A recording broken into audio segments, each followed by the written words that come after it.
Salut à toutes et à tous, c'est le Rebelle Capitaliste, j'espère que vous vous portez très bien. Aujourd'hui, je vous propose un petit point sur l'opération Twitter d'Elon Musk.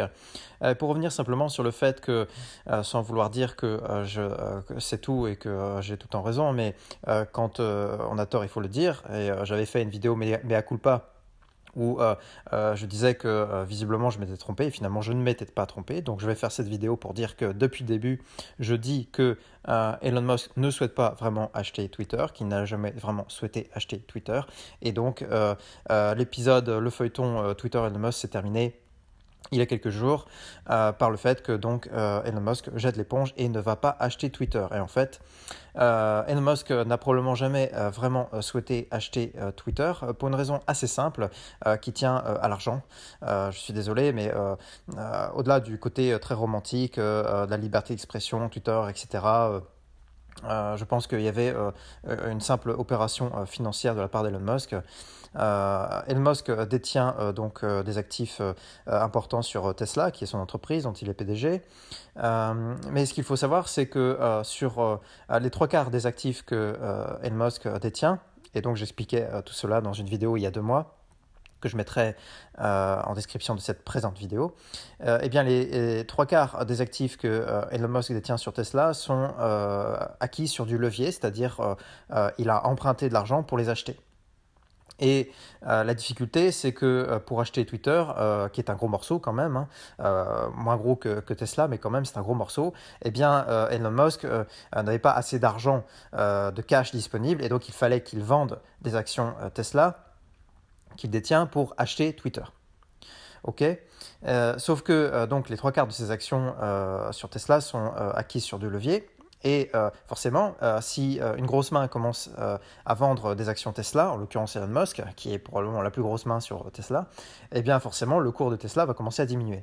Et ça peut vous mettre en difficulté puisque évidemment vous devez continuer à rembourser les banques qui vous ont prêté de l'argent, etc. Et si votre sous-jacent se casse la figure, et comme Tesla en effet s'est cassé la figure depuis quelques semaines, eh bien, ça vous met en difficulté puisque vous devez donc, comment dire, votre sous-jacent perd de la valeur et donc vous êtes in fine soumis à des appels de marge, c'est-à-dire que si votre sous-jacent baisse trop, eh bien à un moment donné, la banque vous appelle parce qu'elle commence à prendre peur, parce qu'elle commence à se dire qu'elle ne va pas être remboursée, qu'elle ne sera jamais remboursée, et donc vous commencez à devoir vendre des actions que vous ne souhaitiez pas vendre dans un premier temps, mais que vous devez vendre parce que l'action, le sous-jacent, s'est trop affaibli par rapport au cours de votre achat que vous aviez fait sur du levier, donc sur de l'emprunt. Donc Twitter était un trop gros morceau pour Elon Musk, et ça je l'ai dit depuis le début. Je pense que Elon Musk souhaitait simplement teaser sur Twitter, faire une petite opération tweaky, un peu maligne sur Twitter, simplement en achetant une petite portion d'actions Twitter et en les pimpant avec toute la publicité qu'il a faite depuis quelques semaines sur Twitter. Donc elles ont pris de la valeur. Le problème, c'est que à côté de ça, eh bien, les investisseurs ont commencé à prendre peur et puis vous avez eu comment dire, les risques de récession sur la bourse depuis quelques semaines. Et donc l'action Tesla a commencé à se casser la figure aussi. Sans que Elon Musk ne vende beaucoup d'actions Tesla encore, mais il en avait déjà vendu une partie. Et tout cela a suffi pour finalement donc, pimper Twitter, mais aussi faire baisser Tesla. Et donc je pense que on parle beaucoup de cette histoire de faux comptes sous Twitter. Je pense que Elon Musk savait depuis le début que Twitter c'était plus que 5% de faux comptes. Et tout le monde le sait, je veux dire, c'est un réseau assez toxique, Twitter. Donc il ne faut pas être très intelligent et très malin pour savoir que évidemment il y a beaucoup plus que 5% de faux comptes sur Twitter. Ça, je pense que c'est simplement un prétexte qui est donné à la foule pour faire bien passer le jetage d'éponge sur cette opération de rachat de Twitter. Voilà, donc non, c'était simplement pour faire de l'argent, teaser un peu sur Twitter.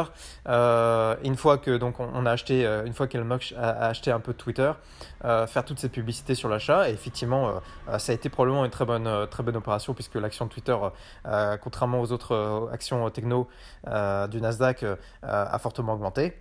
Donc je pense que Elon Musk a fait une belle opération là-dessus. Probablement qu'avec ses bénéfices, il pourra racheter Tesla, qui elle a baissé. Enfin, vous voyez, il va s'y retrouver, hein. Donc Elon Musk a jeté l'éponge sur Twitter, mais en fait, il n'a pas jeté l'éponge, il n'a jamais souhaité vraiment l'acheter. Et je souhaite donc faire cette vidéo pour simplement mettre en garde sur toutes ces opérations de communication sur comment dire, des actions, des grosses actions un peu en vue. Elon Musk est un et comment dire, est un coutumier du fait. Il a fait ça beaucoup avec Bitcoin et même aussi avec Dogecoin, avec certaines cryptos. Simplement, il achetait et puis une semaine après, il commençait à faire son opération de promotion, quoi. Voilà. Et une semaine après avoir fait son action de promotion, alors que les gogos commençaient à acheter sur cette action de promotion, eh ben, lui il commençait déjà à vendre. Et donc, il s'est fait des houilles en or, pour parler vulgairement. Simplement en manipulant les idiots utiles, voilà, en manipulant les foules qui pensaient que Elon Musk est en train de parler du Bitcoin, c'est que donc il va en acheter et donc il faut en acheter aussi parce que ça va monter. Sauf que en fait, quand Elon Musk commençait à en parler, et ben, ça faisait déjà un bon moment qu'il en avait acheté, voilà. Et donc lui, il bénéficiait à fond, à plein de cette communication, qui en plus n'est pas régulée parce que le Bitcoin n'est pas soumis comment dire, aux règles boursières classiques qui sont vérifiées par la SEC, la SEC aux États-Unis, qui donc vérifie tous ces trucages, toutes ces manipulations, tous les délits d'initiés sur la bourse américaine. Les cryptos ne sont pas soumises elles sont complètement dérégulées et donc on peut faire un peu ce qu'on veut. Alors quelque part, moi ça me dérange pas que ce soit pas régulé. Simplement, il faut que les idiots utiles comprennent qu'ils sont des idiots utiles et qui se sont fait rincer par quelqu'un qui leur promettait la lune et qui se faisait soi-disant leur ami, leur conseiller sur tous ces actifs. Il faut bien voir que, je n'ai rien contre les milliardaires, mais à un moment donné, il me semble quand même que pour arriver milliardaire, il faut avoir fait des choix, il faut avoir été quand même assez peu scrupuleux. Je pense qu'on peut être millionnaire en gardant sa morale, sa vertu, etc., en gardant ses valeurs. Pour devenir milliardaire, ça veut dire que vraiment là, on est dans le dur, on est au sommet du pouvoir, et comme vous le savez, un peu de pouvoir corrompt, et beaucoup de pouvoir corrompt énormément. C'est pas ça précisément, énormément de pouvoir corrompt énormément, quelque chose comme ça. Enfin bref, plus vous avez de pouvoir, plus vous avez de chances quand même de mettre les mains dans le cambouis. La chance ou les risques de mettre les mains dans le cambouis. Et donc pour arriver au niveau où Elon Musk est, voilà, il faut faire des opérations comme ça, un peu tricky, un peu maline.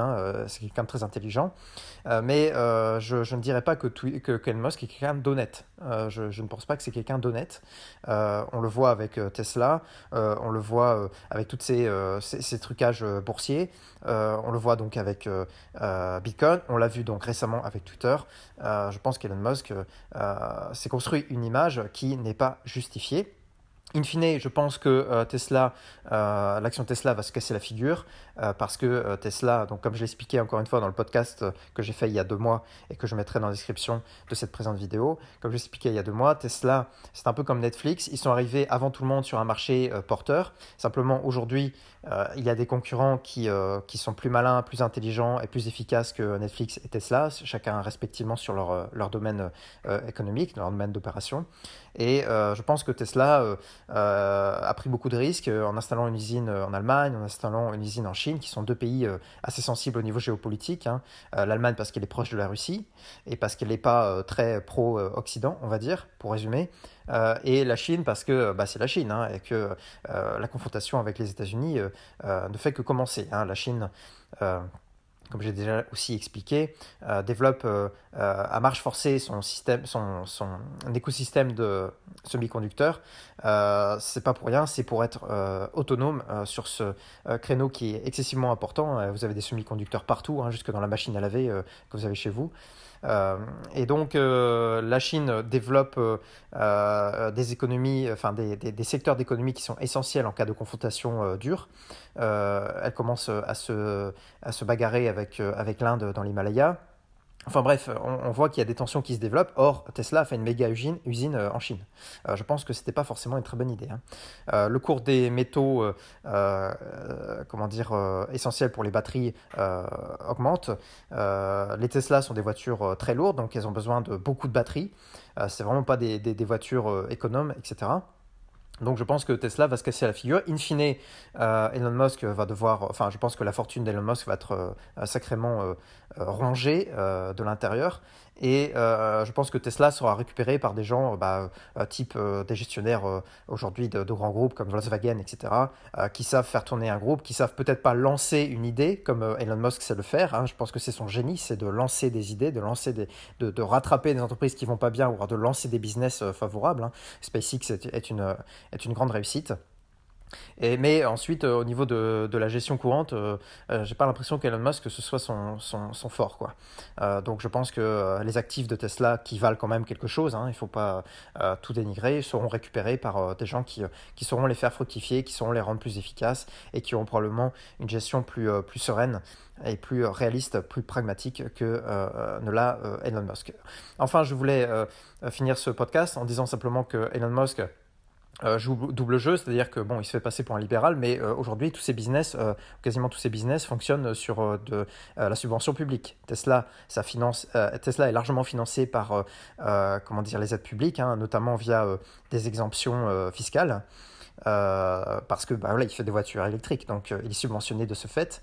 Vous avez donc SpaceX qui fonctionne quasiment uniquement avec les crédits du contribuable américain. Donc bon, on n'est pas forcément sur une activité très libérale. On est sur une activité très publique.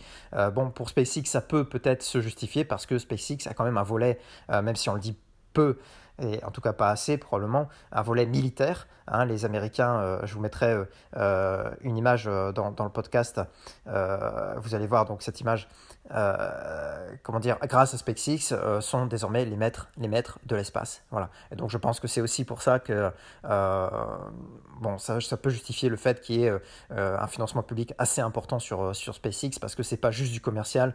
Je pense que les Américains, le ministère de la Défense américain voit dans SpaceX une sorte de fer de lance décentralisé et privatisé pour l'instant, en tout cas semi-privatisé en termes de fonctionnement, mais pas en termes de financement, qui leur permettent d'avoir une assise importante dans l'espace, qui sera probablement le prochain terrain de jeu militaire.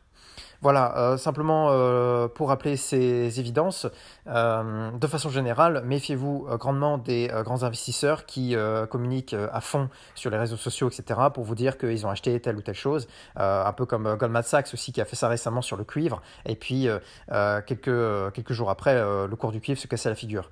Donc souvent, quand une grande institution ou un grand personnage communique à fond sur les réseaux sociaux, ça veut dire qu'il a déjà acheté de ce sous-jacent, de cet actif, et que en communiquant, eh ben, il va pimper le cours de cet actif que vont acheter les gogos. Et puis une fois que les gogos auront bien acheté, eh bien, ce gars-là ou cette institution va vendre ses actifs, et donc il aura fait grâce à son influence médiatique, une très belle opération sans trop de risques. Voilà, souvent quand il y a de bons conseils, les gens n'en parlent pas et ils le gardent pour eux. Et ils n'ont pas besoin d'en parler, voilà, tout simplement. Vous n'allez pas dire, quand vous êtes un grand investisseur, ce que vous faites, c'est comme Warren Buffett, il communique une fois qu'il a acheté les actions, et pas avant. Parce que s'il communiquait avant, eh bien les gens en achèteraient et le cours monterait, et lui, finalement, son opération serait moins intéressante. Donc méfiez-vous des gens qui vous préconisent des choses comme ça, de façon apparemment gratuite et altruiste. Bien souvent, ce n'est pas le cas. Bon, après, vous avez quand même des investisseurs qui le font. Je pense par exemple à Michael Burry. Vous avez quand même des investisseurs vertueux, ça existe encore, mais ils sont très minoritaires. En tout cas, je pense que tout ce qui est investisseurs et institutions financières, institutionnelles, milliardaires, hein, qui brassent des milliards, pardon. Je pense que là-dessus, il faut quand même faire assez attention. Voilà, je vous souhaite une excellente journée. Portez-vous bien. N'hésitez pas à liker, à vous abonner.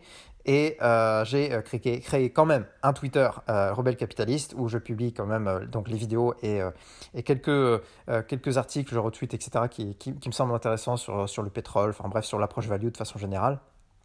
Et puis j'ai un Tipeee si vous le souhaitez. Très bonne journée.